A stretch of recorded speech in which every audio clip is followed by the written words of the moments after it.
Hey everybody, I'm John DiFiore. I'm the curator of jazz for the Garage at Chatham.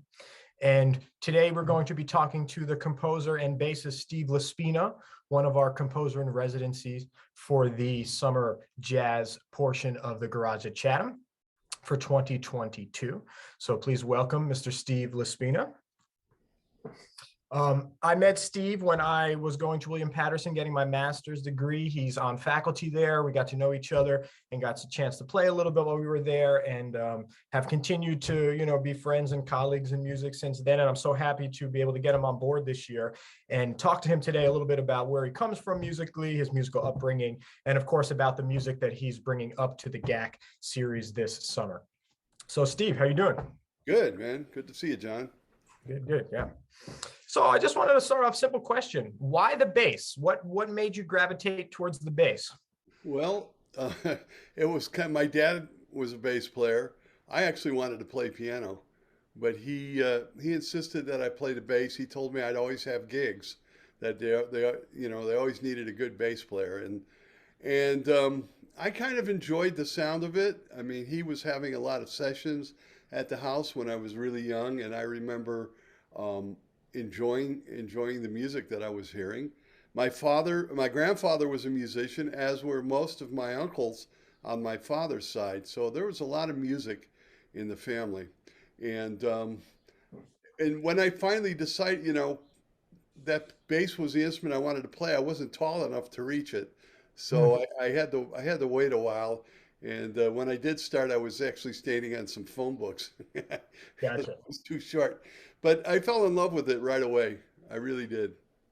And I continued with the piano as well. Gotcha. Awesome. I'm sure the piano helps when you're composing, right? You got to be able to have that orchestra at your fingertips. Great.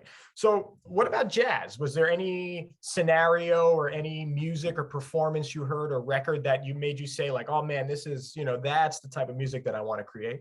Well, my junior high school days, I was playing electric bass and playing Rolling Stones and Beatles and stuff like that, music that was popular in the late 60s. And I remember being in a band, and they always wanted me to play the bass line that the bass player was playing on the recording, and I didn't want to do that. I don't know why, but I just didn't want to do it. And I was talking with my dad, and my dad's like, well, jazz musicians improvise. And that kind of rang a bell for me. And plus, he never forced me or told me that I had to play jazz. It was never that kind of thing.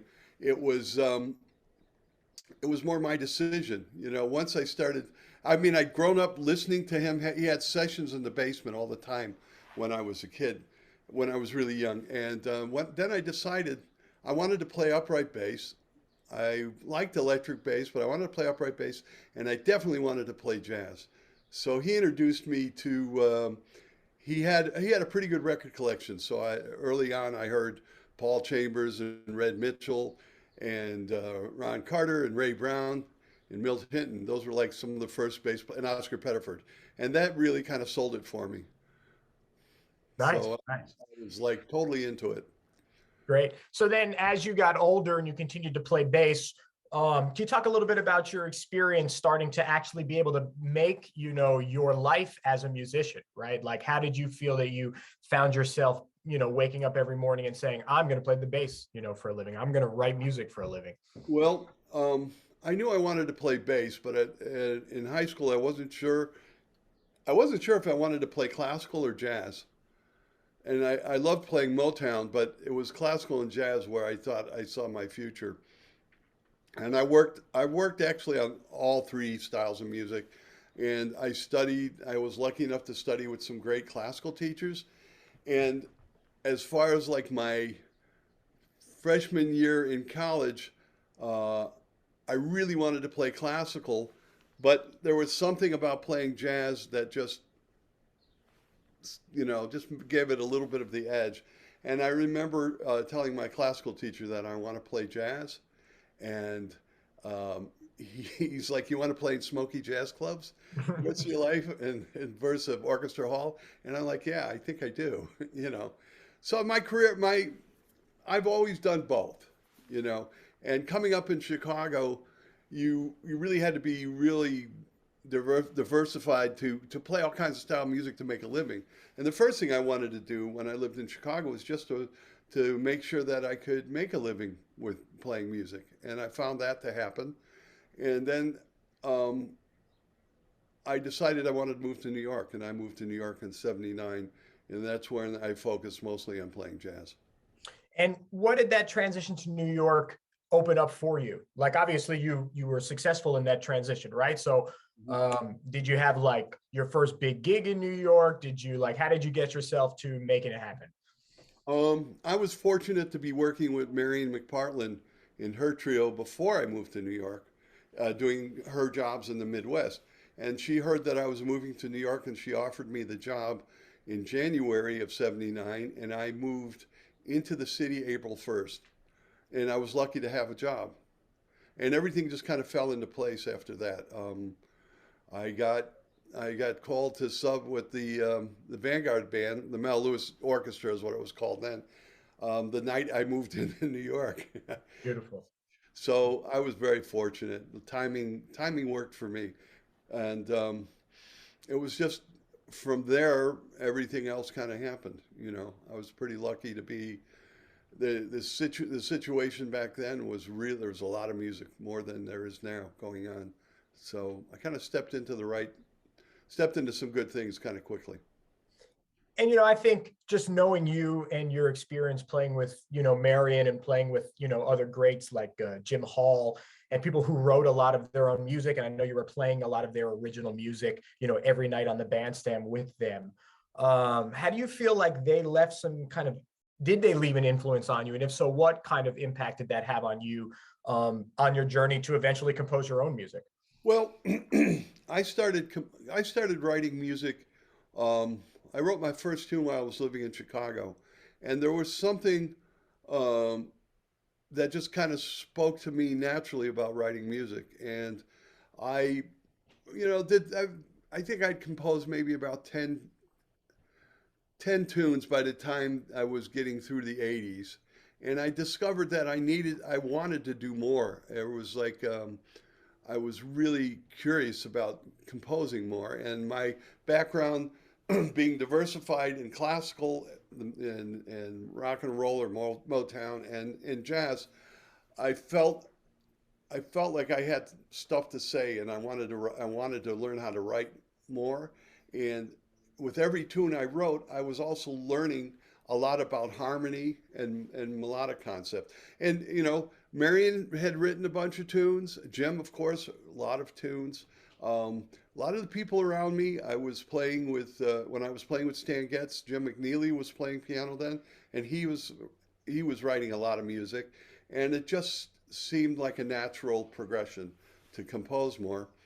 And I decided in the late '80s that I wanted to do try to get my own record deal. Back then, it was a Mhm. record deal, and I started composing. I remember I put together 6 tunes and recorded a demo, and eventually got a deal with Steeplechase, and that just kind of started the ball rolling. And then in the '90s, I started studying classical composition with Robert Aldridge, who happened to be a neighbor of mine. So, and when I was on the road with Jim, we would listen to a lot of classical music, and I remember he had a book of all the Bartok string quartets, the scores, and we would sit and listen and analyze the scores. And I should preface this that when I was in Chicago, I was playing with this bebop tenor player. His name was Joe Daly, and I was 17, 18 at the time. And he'd invite me over to his house, and he'd make dinner, and we would sit and listen to Schubert, Mahler, Penderecki. One time he took out a score. He had a score, a Penderecki piece, and it was very obvious to me that I wanted to learn more about this. He really whet my appetite for it. So between Joe and Jim and a lot of other guys I was around, composition was just a natural progression. Yeah, and I think I know it's talked about a lot in the jazz community and in people that are really into music, but outside of that, I don't know if there's a whole lot of conversation around how much classical music really does have an influence on jazz composers.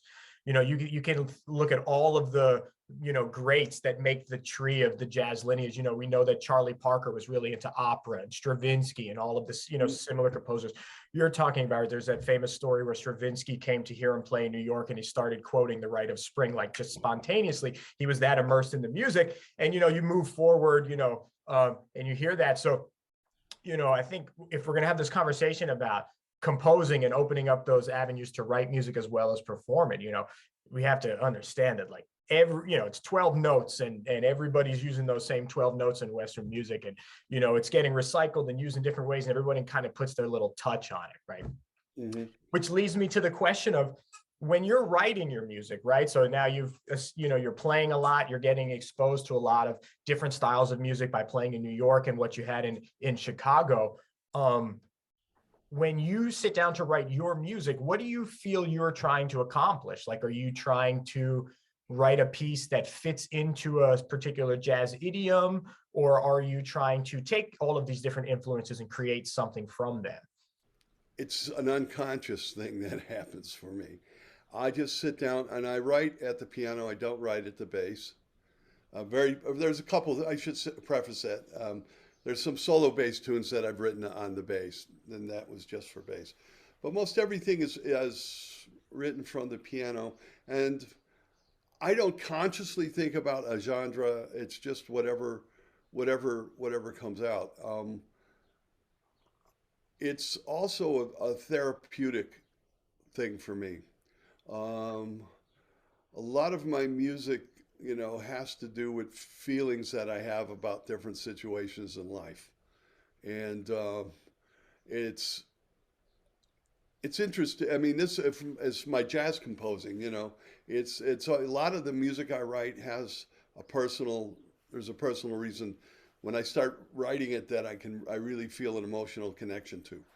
Not everything, but most of them, and the process is usually such that um, my inspiration comes from where I don't know, but when it's like the wind, you don't know what direction it's going to come from.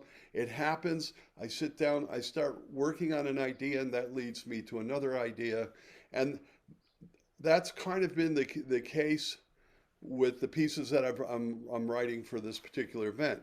But other times, in the '90s, when I was studying with Robert Aldridge, I was writing mostly contemporary classical music. And I should also mention that I had an early exposure to playing that kind of music in Chicago at the University of Illinois when I went there. I was only there one semester, but they had a new music ensemble. And then at Chicago, I was playing with a pianist named William Thomas McKinley, who was a very well-known composer, contemporary classical kind of composer.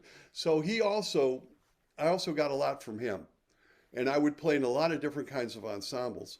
And in Chicago, I was playing a lot of free jazz too, which I think also helps um, connect your connect your brain to the instrument and to immediate flow of ideas. You know, where it comes from, I don't know, but the ideas come, and then, one of these pieces I wrote in one day, and I haven't changed too much of it. Mhm. It just happened. It just, I'm just sitting there, and all of a sudden, this, and this, and that's the way it is with my jazz tunes. Most of my jazz tunes too are like that. Awesome. Do you ever find yourself at times, I mean, I can obviously speak for myself as a writer as well. Sometimes I will put myself into a situation, it's almost like an exercise. Like, I'm going to, like, one of the things I think of is in jazz, contrafacts is an example of this, right? So here's a set of harmony that's already existing and traditionally used. And then I'm going to try and create something on top of that. And then maybe what I create on top of that then spawns off into something new. You speak about how a lot of your compositions stem from personal experiences of yours, and from seeing you perform your music and also being a part of that. I know that you often speak about these situations on the bandstand prior to playing the tune, which I think is great, right, for the audience. So, but do you ever find yourself trying to write coming from a different place opposed to that place of experience? Well, I mean, that does happen. Of course, that does happen. Um, there are times when I sit down and I say, okay, I want to write I want to write something um, like there's a tune that we've played, Just Dance. Mhm. That's like a bolero, but it's odd bars, and I was looking for that kind of thing. It was set off of a bass line that I was thinking about. And it just, say, okay, this is good. I'm going to add this. Let's see what this feels like. And it's got that tune has like really weird bars. And then I sit down to try to play on it, and I'm like, oh my God, I got to Yeah. practice it. Or I that now tune have to play Sunday this. that has that weird bass line, right? Yeah. You know, that is written, like I had this idea for a bass line, and then I'm like, okay, what melody can I put over it? I don't, there are times when I'm thinking specifically about um, creating a vibe, I guess, but it's not written emotionally from an emotional standpoint. I don't know if I'm being clear, but it's more of an idea based off of maybe a baseline. Yeah. Um, Times when I sit and write, I'm saying I want to write something um, that really has um, very dissonant harmonies, and it's almost like an exercise for me. It helps me with my improvisation, honestly. Yeah. All of this ties in together with the whole, I think, of being an improviser. So you brought up two specific tunes, Just Dance and Sunday, and being familiar with your catalog of music, you have a bunch of records on Steeplechase from over the years, right? I believe starting, correct me if I'm wrong, but like in the 80s. Well, no, my first recording for Steeplechase, I think, was 90 or 91. Okay, so early 90s. It was two in the 80s, but it wasn't for Steeplechase. Gotcha, gotcha. So, okay, so just in general, you're recording from about the 80s through, and I know you just put out a record within the last few years. So you're obviously still creating. Do you see a change in your music? Do you see anything from when you were first started putting these records out? Obviously, the process is different. Recording a record nowadays is a little bit different because of technology than it was back then, I'm sure. But do you find yourself changing anything as time moves forward? I think I think there's changes that the changes are have to do with um, you're constantly learning, and there's things I want to accomplish, and um, I think my I think in certain ways the music has evolved to a little higher standard for me. It's more involved. I should say it's more involved. It's more involved rhythmically. It's more involved harmonically. Um, I think I think as you get older, you accumulate knowledge, and the knowledge, it's just, progression of I'm feeling. I mean, I feel good about my early compositions, but I'm feeling really good about the newer ones too as well. And I took a break. I didn't. There were a few years where I didn't write anything, Mhm. and more than that, and I hadn't recorded for Steeplechase in 10 years. Mhm. So there was a 10-year gap between the last two recordings I did for them. And part of that was just, life. Life gets busy. There's things that happen, and you don't have the time as much to compose.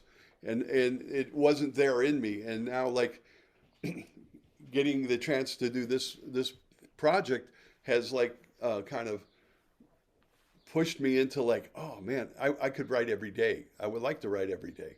I Yeah. would like to write all day if I could, but I got to pay the bills. You can't just Yeah. write music, Yeah. But it's like sparked this whole creative process like into overdrive.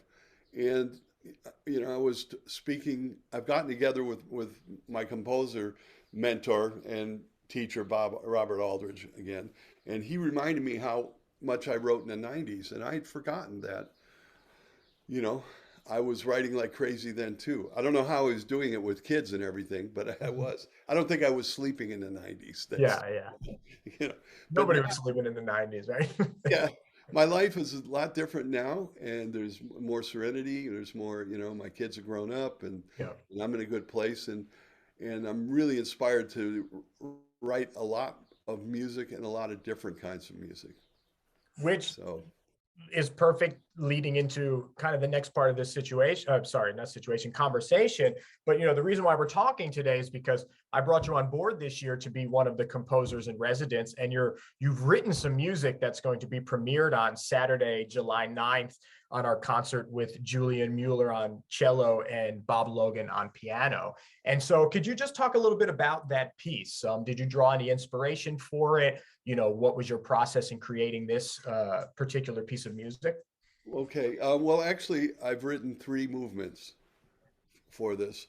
Um, the first movement, I'd been hearing this figured bass kind of pattern, and I just sat down and I wrote it out, and that just led into a whole thing based off of that.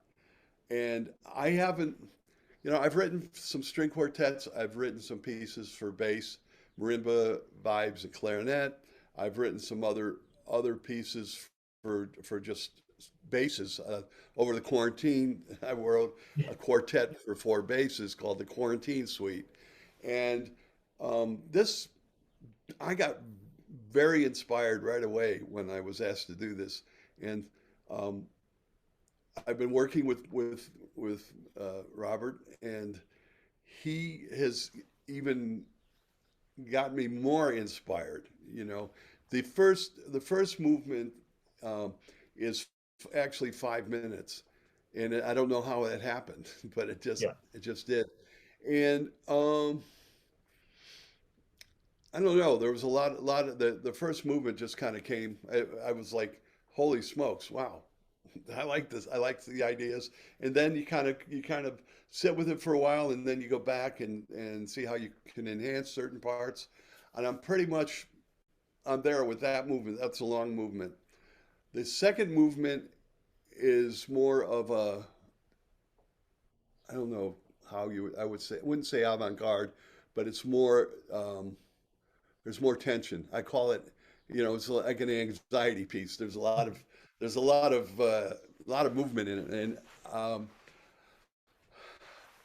that was the one I wrote. I just sat down and it came out one day, and I haven't changed it much. It just, it's got a little bit like I put that movement has a little bit of like there's a kind of a figured bass, a walking bass line, and Mhm. where he's playing some hits, so it's kind of jazzy, but you know, some dissonance. And then the final movement is actually, you know, I I had written out this chord pattern that I had. And I couldn't figure out what to do with it. And I've had it for maybe a year or 2 years. And I figured out how to work with it, and that's the last movement. And it's a very slow, um, kind of darker kind of feeling to it. So writing, I know that you've written for outside of the quote unquote jazz idiom before. Part of the reason why you came to mind right away when I was looking for someone to have this year write some music. But given that you're writing for cello and piano in this scenario, can you talk a little bit about that process of, because generally your music, if you were to go and look you up and listen to your music, it's going to be jazz, right? It's going to be a saxophone and a drummer and a pianist and a bassist or a guitar player or a trumpet player, right? The usual, texture of jazz. But talk a little bit about your experience writing for cello and piano. Well, um, being a bassist and being familiar with classical music, writing the cello for the cello is actually kind of a comfortable thing. Now the piano, I've written chord changes. I've never really written a composed through piano part, Mhm. and that has been a bit of a challenge. Um,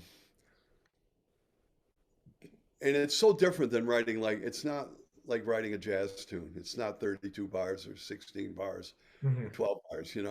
And the challenge has been to get the ideas to flow, you know. And the 5 minute piece definitely has like three different sections, but I've been listening to lot of different pieces written for cello and piano.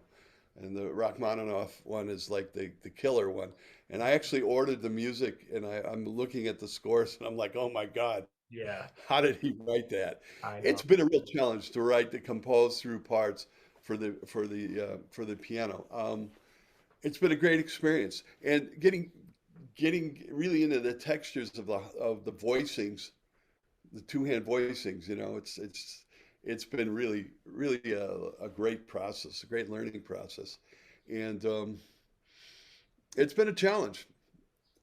Definitely been a challenge, but it's amazing, and hopefully it will sound great. You know, we'll see. But I think it's been a really I've had so much fun. It's been so inspiring. I've just been, you know, there's times when I'll sit down and write for like 8 in the morning till 8 at night, you know, and it's just, I love it. I wish I could do it all the time, you know. Yeah. So for the people that are tuning in that may not have any musical background or musical experience, how could you describe the music? You can either go movement by movement or just in general to someone. Like, is there a visual maybe that you were thinking of that you could attach it to, or is there a mood to the piece that maybe helps to go along with the way you felt while you were creating it? I think the first movement, I would describe it as happiness because there's something joyful, although there's a little bit of bumps in the road, but it's basically, to me, it's a very positive kind of thing. I felt because I was feeling so positive, I think while I was writing it, and the emotional thing for me is happiness for the first piece. The second piece, I talked about anxiety. Well, that's Yeah. definitely the same. Yeah. Yeah. And then in the third piece, I would say it's remorse. It's I think remorse is the right word, but it's maybe melancholy. It's like um, I don't know. It's a primal kind of a primal thing of, you know, I don't know. I'm losing word. I don't have words, but it's definitely I would call it remorse. You know, like reliving some of the sadder times in life, and but being happy that you're there and you made it through and all that kind of thing. I guess. Gotcha. Well, that's a good way to end the third movement there. Yeah. Wrap the piece up. And you had mentioned the piece written by Rachmaninoff. Was there any other particular music that you drew inspiration from? Maybe that our audience may be familiar with that they could, tune in for while listening to your piece. Um. Well, there's side story. When I lived on 57th Street, there was a gentleman that lived, and he was probably in his late 80s, maybe 90s. He lived in the corner apartment, and he used to see me with the bass all the time. And I always worried about him because, like, I'd go in and change his light bulbs for him. And when it was really hot, he didn't have any AC, I'd check on him. Well, he passed away at some point, and his granddaughter came over to me and said, because he'd always tell me, yeah, I like the bass, but the cello's the instrument. So when he passed on, he left me about 150, maybe 200 CDs, all of cello music. Oh, wow. So, and I always secretly wanted to play cello. I mean, I always loved, I think cello's the instrument out of the string instruments because of the register of the instrument. I've always felt like yeah, always related to it. So I've listened to a lot of different kinds. The Beethoven, Mozart, whoever, Elgar. Mhm. Um, yeah, I mean, I've listened to a lot of different cello music. I don't know if any of my stuff is like that, but I've been immersed in it, and I listen to classical music more than I listen to jazz, actually. You know, so yeah, I don't know how to answer that other than what I said, I guess. Yeah. No, that's I don't great. know. That's great. That's great. Well, Steve, I'm so glad that we got a chance to talk a little bit here. And just to remind everybody that's tuning in, Saturday, July 9th, the Garage at Chatham, Steve's piece. What is the title of your piece, Steve? I haven't made a title yet. I Okay, don't know. It's title three to be movements. announced. Let's call it happiness, anxiety, and remorse. There you I go. don't. Quite I the got to title. figure out Beautiful. a title. Beautiful. Yeah, I have Thank a you. harder time. It's harder to make up a title than it is to write the music. Yeah. So that's going to be premiered on Saturday, July 9th at 6 p.m. It's going to be performed by Julian Mueller and Bob Logan, Julian playing cello and Bob playing piano. And that's going to be at the Garage at Chatham in Chatham, New York. You can go on the garage at chatham.com and check out our schedule and all other information that's going to be going on with not only the classical concerts at the beginning part of the season, but also the jazz concerts towards the end of this season as well. So once again, I'm John DeFiore. I'm the curator of jazz at the Garage at Chatham. Thank you again, the great Steve LaSpina, bassist and composer. You can go to stevelaspina.com. You can check out Steve's YouTube channel for a lot of his music and live performances of his groups. And you can check out his records on Steeplechase and other various recording outlets as well. I'm assuming most of those are up on streaming services at this point, so you can find them online. Steve, thanks again. Thank you, John. All right, take care. All right, you too.